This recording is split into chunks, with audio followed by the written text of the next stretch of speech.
Can, Süb bala, Rəhim bala, öpürəm. Bax. Nuru bala. Ha, Yoska bala, Yoska. Nədən ha, Yoska bala? Yaxşısan.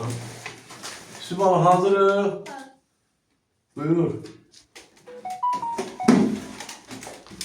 Hamısı yerində. Filmolumuzu başlayalım.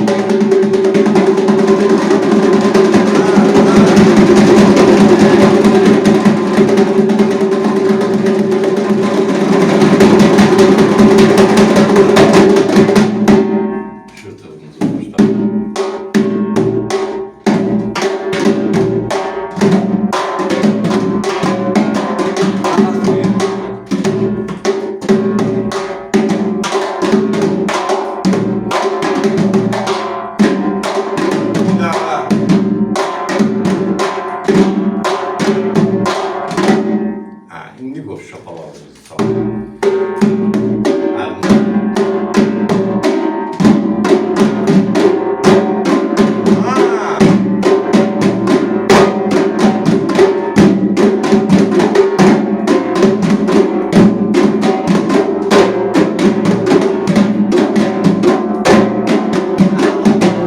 İndi qazan ritmini çal.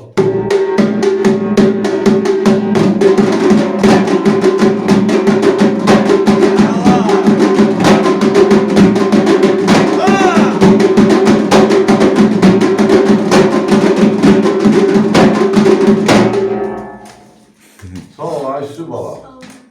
Yoska söz sende. Bu bizim 8-ci dərsimiz. Tamam. Söz sizdə.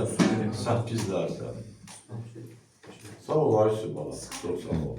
Mağaramız belə bir işədir. Onun olsun da nə dəxil var ki.